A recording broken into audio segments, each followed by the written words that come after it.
Ayun, magandang araw po sa inyo lahat. Welcome po sa Makapili TV. So, ang issue po natin ngayon, siyempre, wala pa rin pong kamatayan na impeachment. Yung pagbasura ba ng Supreme Court sa impeachment laban kay Vice President Sara Duterte, ganyan talaga eh. Sa bawat judgment, hatol ng korte, talagang merong papaboran, merong hindi. Yung nga lang, nagkataon, mas pinaboran ngayon si Vice President Sara Duterte na ibasura nga po yung impeachment dahil nga hindi daw ito dumaan sa tamang proseso o unconstitutional to. At ang binigay nga ng Supreme Court is immediately executory. So talagang from the start daw, void na yung article of impeachment. So wala na dapat maganap na impeachment laban kay Vice President Sara Duterte. Ngayon, syempre, may mga kanya-kanya silang opinion. May kanya-kanya tayong opinion tungkol nga doon sa nangyaring doon sa pagbasura ng impeachment laban kay Vice President Sara Duterte. Pero ang napapansin natin, syempre, sa panig po ni Vice President Sara Duterte, tahimik na po sila at hindi na sila nagbibigay ng kahit na anong comment regarding nga doon sa desisyon ng Supreme Court. At talagang may ingay dito ngayon na kini-question yung naging proseso, yung naging hatol ng Supreme Court, itong mga gustong-gustong ma-impeach si Vice President Sara Duterte. Tulad na lang itong abogadong ito, sa mga di nakakilala, isa po siya sa mga naimbitahan sa House of Representatives ng TRICOM tungkol sa issue ng fake news. So hindi natin sinasabi nagpapakalat siya ng fake news, pero naging resource person siya para talakayin kung ano ba yung mga fake news na kumakalat sa social media at kung paano daw ito susolusyonan. Dahil kaya ako na ilagay siya sa issue natin ngayon kasi isa siya sa mga hindi nagustuhan niya. Isa siya sa mga hindi pumabor sa naging hatol ng Supreme Court tungkol nga doon sa pagbasura ng article of impeachment. Ngayon, pag-usapan natin, pakinggan natin kung ano ba yung mga argumento niya, ano ba yung mga opinion niya regarding nga doon sa pagbasura. At may mga mapapansin tayo na mga dahilan kaya siguro ibinasura ng Supreme Court yung article of impeachment dahil nga sa mga technicality. Siyempre, di ba? Kapag may usaping technicality pagdating sa batas, ang kailangan takbuhan mo dyan, korte. Hindi yung mainstream media, hindi yung social media. Kasi kailangan talagang matalakay yan, pagdebatihan yan. So, kailangan nilang magbigay ng judgment pagdating sa usaping legal. So, particular nga dito sa impeachment ni Vice President Sara Duterte, isa yan sa mga tinalakay o yan yung isa sa mga minotion ni Vice President Sara Duterte, technicality. So ito, panoorin po natin ano yung magiging sitwasyon ng Pilipinas, ano ba yung pwedeng mangyari, ano ba yung mga nangyayari, ano yung naging dahilan bakit ibinasura yung article of impeachment. So ito, panoorin po natin yung kanyang opinion. Ito po, wala naman pong tama, walang mali pagdating sa mga opinion natin. Lahat naman tayo entitled sa ating mga sariling opinion, lalo na dito sa politika. So, kaya nandyan yung Supreme Court para sila yung gigitna, sila yung magsasabi sino yung mas may tamang opinion, sino yung may tamang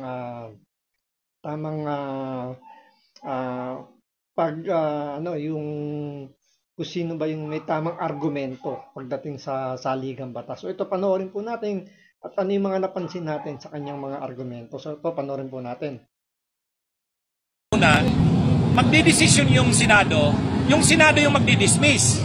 Di ba? Pag dinismiss ng Senado, yung House, lalapit sa Korte Suprema. Yung Korte Suprema talaga yung last resort. Kumbaga, i-dismiss ng Senado, pag dismiss ng Senado, lalapit sa Korte Suprema. Tapos yung Korte Suprema sa huli, sila yung lalabas ng desisyon. Dito hindi. Inunahan pa nga yung Senado eh. Kumbaga medyo naiiba tong nangyari. Ang nag-dismiss ng impeachment ni Sara, hindi Senado. Korte Suprema. Ang pag-initiate ng impeachment. So yun, yung unang argumento niya, ang una raw nag-dismiss doon sa impeachment hindi daw yung Senado, kundi yung Korte Suprema. Ngayon, tingnan natin, sino ba yung naunang, sino ba yung nauna, o sino ba yung may tamang mag-dismiss ng impeachment. Ngayon, tama naman yung sinasabi nito ni attorney kasi talagang Senado o yung impeachment court yung dapat magbigay ng acquittal o dismissal pagdating sa impeachment kasi sila yung naatasan. Pero ang punto rito kasi, kung tama ba yung naging proseso doon sa pagpapa-impeach kay Vice President Sara Duterte. Tandaan po natin, February yung huling article of impeachment na ipinasa na inaksyonan ng House of Representatives.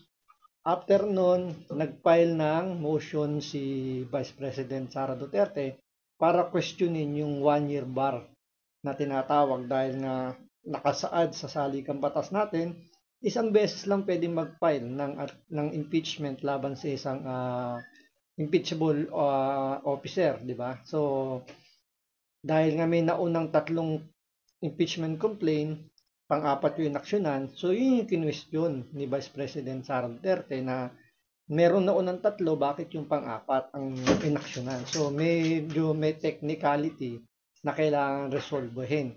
So nakapag-file si Vice President Sara Duterte ng motion bago nag-convene yung Senado bilang impeachment court. So sa aspeto na yon, mas naunang gagalaw dapat ang Supreme Court dahil mas naunang nag-file ng motion si Vice President Sara Duterte bago nag-convene yung impeachment court, yung Senado. Mabuti na lang sana kung ang nauna yung nag-convene muna yung Senado bago nag-file ng motion si Vice President Sara Duterte, baka na iba yung takbo ng istorya. Kaso nga, kailangan umaksyon ng Supreme Court dahil nga nag-file ng motion So kailangan mo nang resolvehin kung tama ba yung argumento ng ni Sara Duterte. So ito naging resulta, ang judgment is unconstitutional yung naging impeachment dahil nga hindi nasunod yung proseso ayon to sa Supreme Court. So tuloy natin. Initiate ng impeachment, Kamara. Ang pag-trial ng impeachment, Senado. O di pag natapos yun, kung hindi kayo kumbinsido sa desisyon ng Senado, o di lumapit ka ngayon sa Korte Suprema. Yung Korte Suprema ngayon, yung last resort. Dito hindi. So yun, magandang hapon po, Attorney Enzo.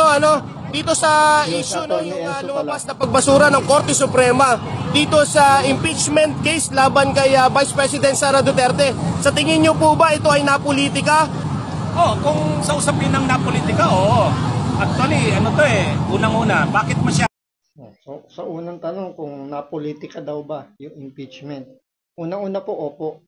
Ang impeachment po is political move po yan.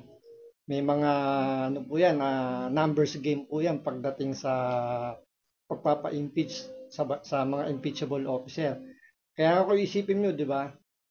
Kung hindi yan political, di dapat dumaan yan sa botohan. So, kung botohan yan, hindi naman porket mayroong kang representative tulad sa mga kongresista, sila na yung magsasabi na majority sa mga constituent nila gusto yung impeachment. Diba? So, political po talaga to. So, mga congressman lang po yung nagbotohan para para mapa-impeach si Vice President Sara Duterte. Kaya, 100% political talaga ang impeachment. Hindi po ito kagustuhan ng buong Pilipinas o ng buong botante, 'di ba? Ng buong Pilipinas, syempre. So hindi po ito mga politiko lang po 'yung nagde-decide kung ito ay may impeach o hindi. Bakit masyadong minadali? Kumbaga nitong nakaraang linggo, grabe yung baha, nasuspend pa nga yung mga klase sa katrabaho. And yet, nag-session and bank, hindi na nahintay na mapalampas man muna yung mga pagbaha at pag-ulan, July 25. Ano pa lang noon, kahuhupa pa lang halos ng mga baha at walang mga trabaho, pero nag-session unbank. Ang ibig sabihin ng unbank, lahat lahat ng miyembro ng Korte Suprema. So ibig sabihin ganon nila binigyan ng importansya 'yon. So dito, inireklamo ni attorney na masyado daw minadali yung naging desisyon ng Supreme Court doon sa pagbasura ng impeachment. Dito, nagagalit siya dahil minadali daw ng Supreme Court yung desisyon. Pero pagdating sa Senado, minamadali nila na mag-start kagad yung impeachment dahil may forthwith daw. Diba? Parang selected lang yung pagiging pagmamadali. So, depende talaga kung sino yung nagsasalita. Kapag yung gustong-gusto talaga ma-impeach at nandun kagad sa may trial mag-start, gusto kagad nilang madaliin yung pagtatrial. Pero pagdating sa pag bibigay ng linaw, clarification regarding sa legal issue, ayaw nila ng minamadali. Tulad niyan, nireklamo niya parang bakit daw nagbigay kagad ng hatol yung Supreme Court, noong mga time na yon bumabaha pa daw. So, di ba dapat maging thankful pa tayo kasi kahit na ganun yung sitwasyon sa tapat, doon sa paligid ng Supreme Court, alam naman natin sa Maynila, di ba, talagang bahain yung area ng Supreme Court. Pero nakapasok yung mga judge doon para, yun nga, trabahuhin itong impeachment para magkaroon ng kaliwanagan. Pero nagreklamo pa rin sila na bakit daw pumasok pa yung mga Supreme Court judges para lang resolvehin itong issue ng impeachment. Diba, dapat maging masaya pa tayo na parang kumbaga rito kahit obligado namang o kahit hindi sila pumunta dahil nga meron namang sa sitwasyon na may baha pero pumasok pa rin. Di ba? Parang yun pa yung naging butas para questionin yung hatol ng Supreme Court doon sa impeachment. Actually, ang iniisip natin doon nung una, magdidesisyon yung Senado yung magdidismiss. Di ba? Parang ganun yung senaryong nakikita natin noon. Pag dinismiss ng Senado, yung House lalapit sa Korte Suprema. So, parang yung Korte Suprema talaga yung last resort. Kumbaga, i-dismiss ng Senado, pag dismiss ng Senado, lalapit sa Korte Suprema. Tapos yung Korte Suprema sa huli, sila yung lalabas ng desisyon. Dito hindi. Inunahan pa nga yung Senado eh. Kumbaga, medyo naiiba tong nangyari. Ang nag-dismiss ng impeachment ni Sara, hindi Senado. Korte Suprema. Dapat sana, dahil nasimulan na yung impeachment, dapat pinatapos. Kasi ang impeachment talaga, ang kapangyarihan na yan nasa Kongreso eh. Ang pag-initiate ng impeachment, Kamara. Ang pag-trial ng impeachment, Senado. O di pag natapos yun, kung hindi kayo kumbinsido sa desisyon ng Senado, o di lumapit ka ngayon sa Korte Suprema. Yung Korte Suprema ngayon, yung last resort. Dito hindi. Dapat sana talaga. Tama naman dito sinasabi ni attorney na ang Kongreso at Senado yung talagang nag-trial, yung gumaganap ng impeachment. Tapos yung impeachment court, sila yung magbibigay ng hatol. Gaya nga na sinabi natin kanina, di ba? Kung bago lang kasi to, tapos nakita ng Supreme Court na medyo siguro umaabuso na itong mga kongresista, itong House of Representatives, siguro nanonood sila ng Quadcom, ng Tricom, ng mga committee hearing ng House of Representatives. Siguro nakikita nila doon na talagang, alam nyo yun, yung rule of law, tsaka yung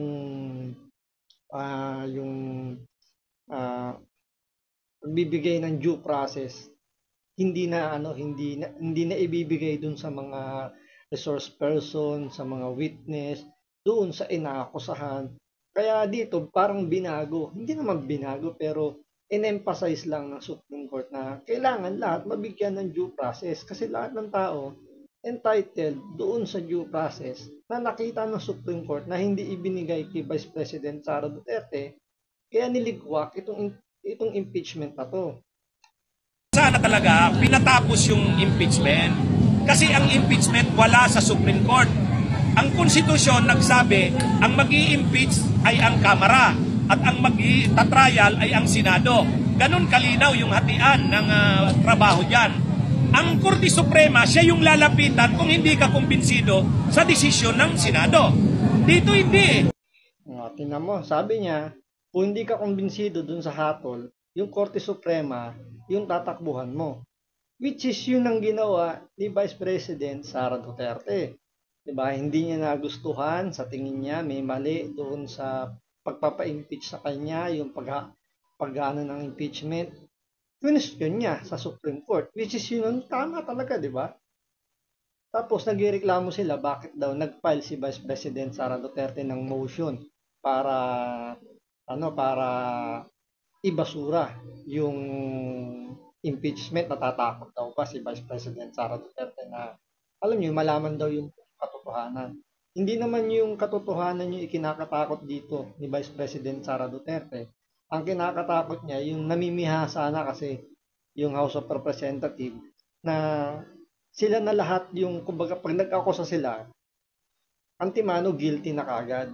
Hindi na kailangan ng due process, hindi na kailangan ng explanation. Yes or no lang ang sagot. Diba? So yun yung nakita ni Vice President Sara Duterte. Kaya sinabi nga niya doon sa kanyang sagot nung yung Supreme Court nagbigay na ng kumbaga pinasasagot niya yung House of Representatives pati si Vice President Sara Duterte tungkol dun sa motion, 'di ba? Sumagot si Vice President Sara Duterte, sabi nga niya, piece of paper lang yung piece of garbage lang. Piece of paper lang daw yung article of impeachment.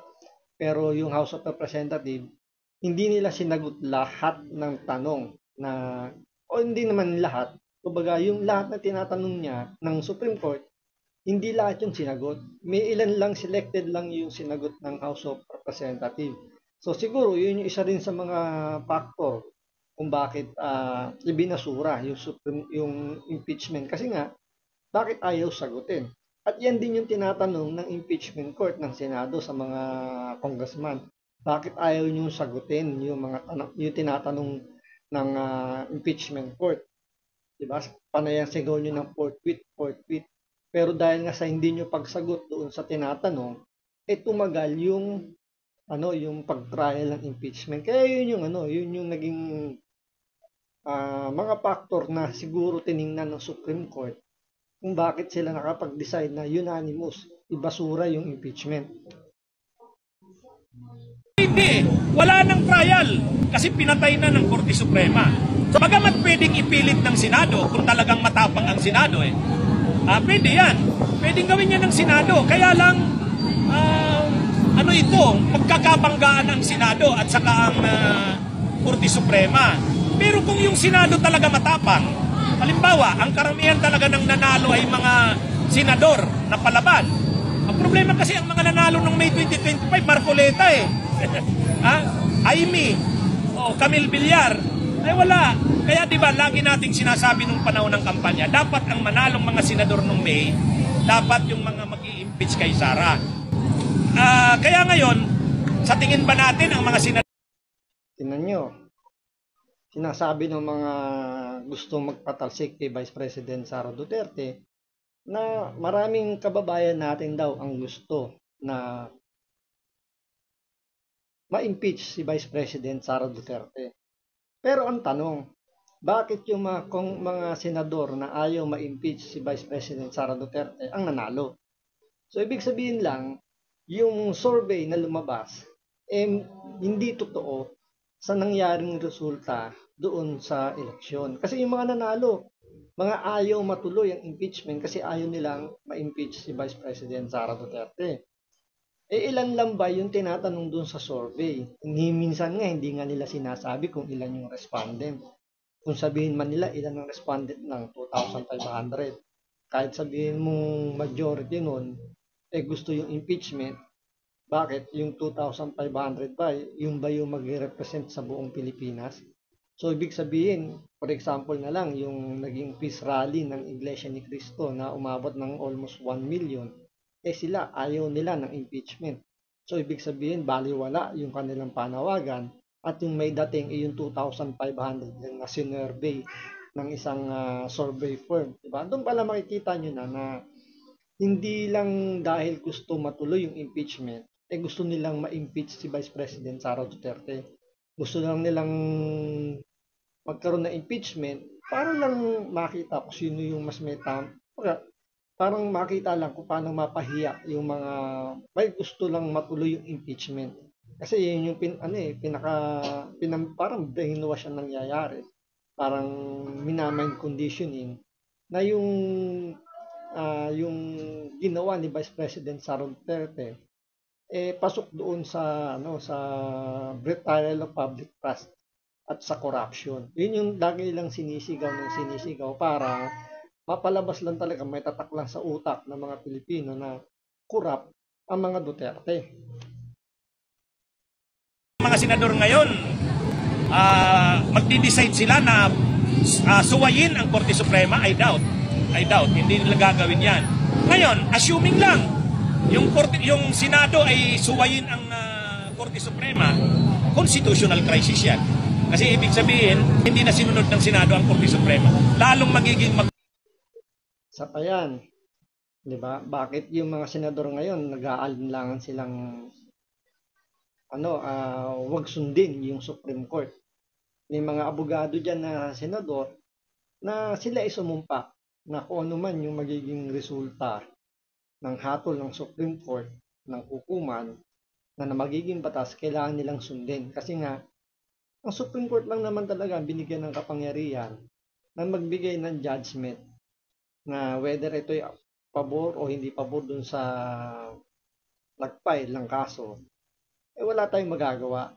Kailangan sundin natin kung ano yung hatol ng Supreme Court. Tulad na lang nung anak ni Boying Rimulya, di ba? Nahulihan yun ng drugs. Hindi nag-resign o hindi malang nag-leave si Boying Rimulya. Tapos biglang ang bilis-bilis ng proseso, na-acquit. So wala tayong magagawa. Yun ang hatol ng korte. Kahit na fiscal pa lang yung nag-dismiss, still court pa rin yun, kailangan nating sumunod sa proseso. May narinig ba kayong nagprotesta, nag-ingay itong mga abogado na to, itong mga congressman, yung mga nasa gobyerno natin? Wala, di ba? Walang nanawagan na sa Supreme Court na mag-file ng motion man lang. Di ba? Doon yung makikita na talagang kapag ang gobyerno natin may pinapanigan lang o meron lang gusto talagang tumbukin at doon lang talaga sila nakapokus, yun lang talaga pagtutungan ng pansin. Tulad na lang itong impeachment. Diba? Kahit na nagbitaw na nga yung Supreme Court ng desisyon, ayaw pa rin nilang tantanan, ayaw pa rin nilang sumunod, ayaw nilang tumalima. Ngayon, itong mga senador, kaya gusto nilang sundin yung Supreme Court decision dahil yun naman talaga. Siguro yung iba takot din dahil nga sa pagkakaalam natin merong kapangyarihan ng Supreme Court na magpakulong kapag ito yung direct contempt or indirect contempt na mga ganyan. Pwede nilang gamitin yan kapag hindi nila sinunod kung ano man yung hatol ng Korte Suprema. Alam nila yan na may ganyang kapangyarihan ng Supreme Court, kaya nag-aalangan ngayon yung ibang senador na ituloy pa yung impeachment. At the same time, alam nila na magkakagulo lalo kapag nagkaroon ng constitutional crisis, kasi sino na yung magbibigay ng hatol sa mga usaping legal, lalo na kung usaping saligang batas ang pinag-uusapan. Magiging magulo ang bansa natin. So ang dapat sana talaga, pinatapos yung impeachment, yun ang tama. Ibig sabihin, nagkaroon ng trial, pagkatapos nag-decide ang Senado. So ang desisyon. Paano nga susumulan yung impeachment? Kung sa simula pa lang mali na, yun yung malinaw na sinabi ng Korte Suprema. Sa mga hindi nakakaalam po, basahin nyo nga po, meron po doon nakasulat doon. Sinabi ng Supreme Court doon sa kanyang decision, null and void po from the beginning yung impeachment, yung article of impeachment. So walang jurisdiction ng Senado yung impeachment na ituloy pa yung impeachment dahil nga kumbaga doon pa lang sa unang proseso mali na bakit mo pa susundin? Kumbaga, mali na, alam mo nang mali ba't mo pa itutuloy? Mali na nga. 'Di ba? Doon pa lang sablay na yung nangyaring impeachment ni Vice President Sara Duterte. Kaya nga 'di ba, doon sa mga nakaraang mga impeachment, walang nagmo-motion kasi sumunod sila sa tamang proseso. Ang desisyon ng Senado, either conviction or acquittal. So kung sino mang hindi kumbinsido sa desisyon ng Senado, lalapit sa Korte Suprema. Dito nga hindi, nabaligtad Ang malala dito, dapat yung Korte Suprema hindi pumapasok sa politika. Ang impeachment political yan Political. Dapat pinatapos yung impeachment. Saka ngayon magdidesisyon. Ang lalapitan ngayon ng Korte Suprema kasi siya yung court of last resort. Dito, saan ka palalapit? Isang taon na naman po, kulang-kulang isang taon ang aantayin upang makapagsampa ulit ng impeachment. May kasabihan nga po, justice delayed is justice denied. Para sa inyo po ba, makatarungan itong naging desisyon ng Korte Suprema? Ay, siyempre, hindi. Siyempre. Ito parang tanga lang yung tanong no?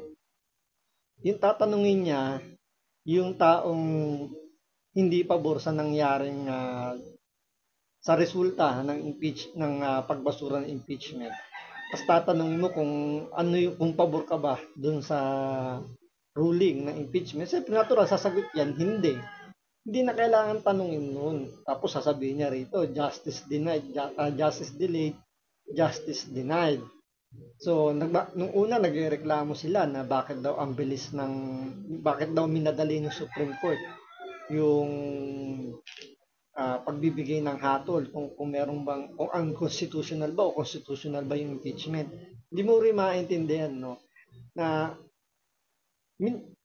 tinrabaho ng Supreme Court para mabilis yung kung meron bang jurisdiction yung Senado para dun sa impeachment. Pero ang sinisigaw nila ngayon, justice delayed, justice denied.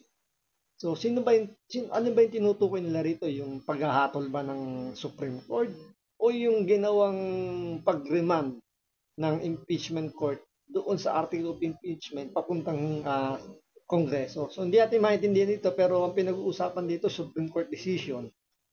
Paano nagkaroon ng justice delayed sa justice denied? Siyempre hindi. Kasi kahit yung February ang hirap na niyan. By February 2026, ang lapit na sa eleksyon. So ito yung February sinasabi niya, ito yung pwedeng uling mag-file ng impeachment kasi hindi naman sinasabing unconstitutional na, hindi na pwedeng magsampa ng kaso ng impeachment. Pwede pa rin mag-file, pero yung 1-year bar. So yung February, kung di tayo nagkakamali, doon ipinile yung pang-apat na article of impeachment na dininay ng Supreme Court. Kaya February na uli magpa-file ng panibagong article of impeachment. So better luck next time, sabi ng Supreme Court. So February na ngayon yung So ngayon dito sinisisi rito ni attorney na bakit daw February. So may hirapan na daw dahil sa paparating na raw yung presidential election. Ang sisihin mo yung House of Representatives, bakit February nila ipinasa yung pang-apat na article of impeachment.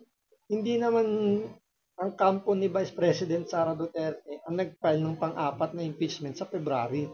So kung may problema ka sa February, ang sisihin mo sa tambaluslos. Eleksyon. Tandaan natin by October 2027 magpa-file na ng candidacy. At ang eleksyon sa 2028 ay presidential. Ang preparation sa presidential election 3 years. So ibig sabihin, I doubt kung yung mga kongresista at mga senador bibigyan pa ng pansin ng impeachment. Makakakuha pa kaya tayo ng 1/3? Considering na election year na Ang February 2026 na sinabi, ano pa lang yan, filing. After filing, dadaan na naman sa mahabang proseso. Kung idadaan yan sa Justice Committee, 60 days. 60 days ang hearing ng Justice Committee. Pagkatapos.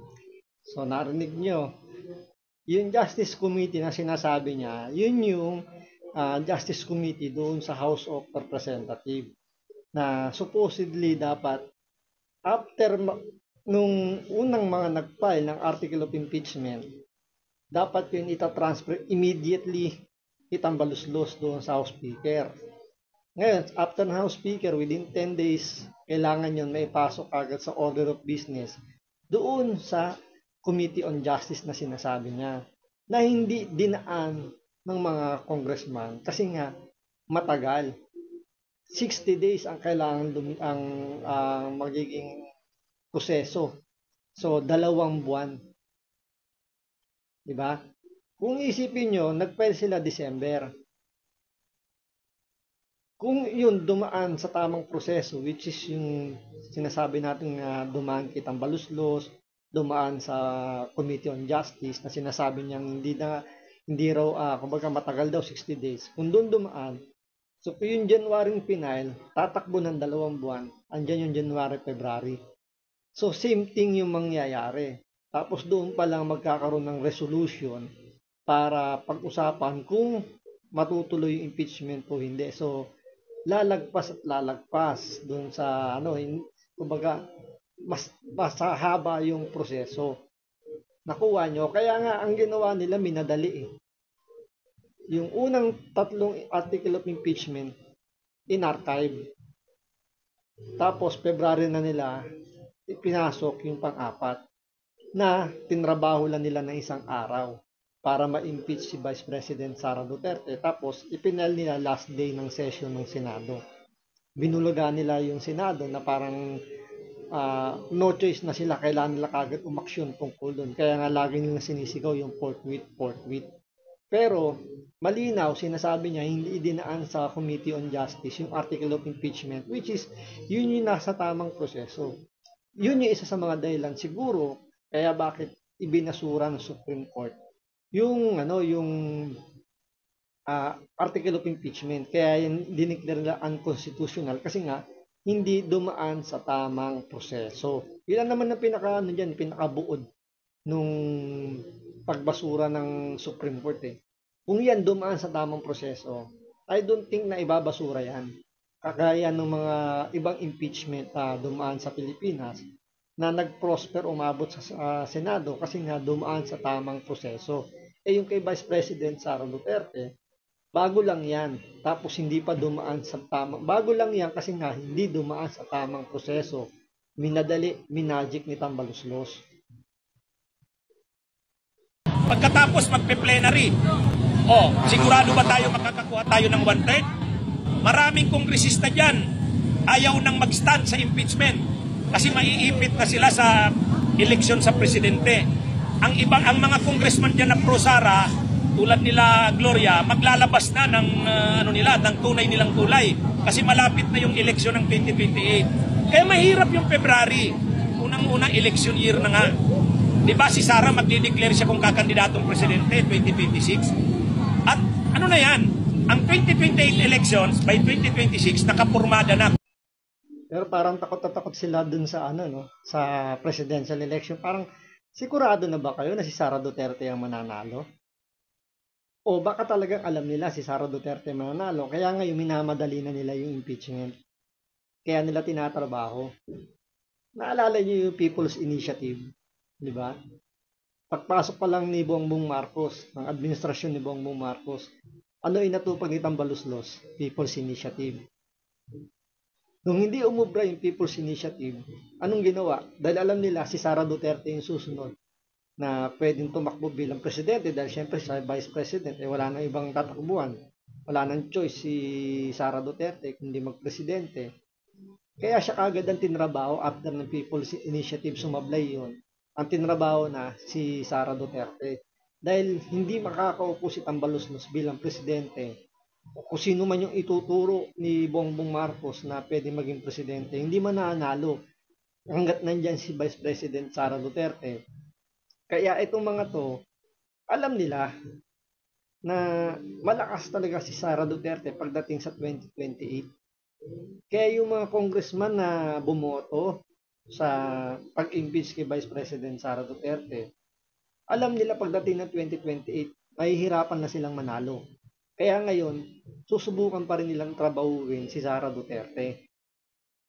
Kasi nga, delikado sila. At kumbaga nakapag-commit na sila kay Tambaluslos na kailangan nilang suportahan si Tambaluslos para maging presidente, para happy-happy uli sa loob ng 6 na taon kapag si Tambaluslos yung magiging presidente.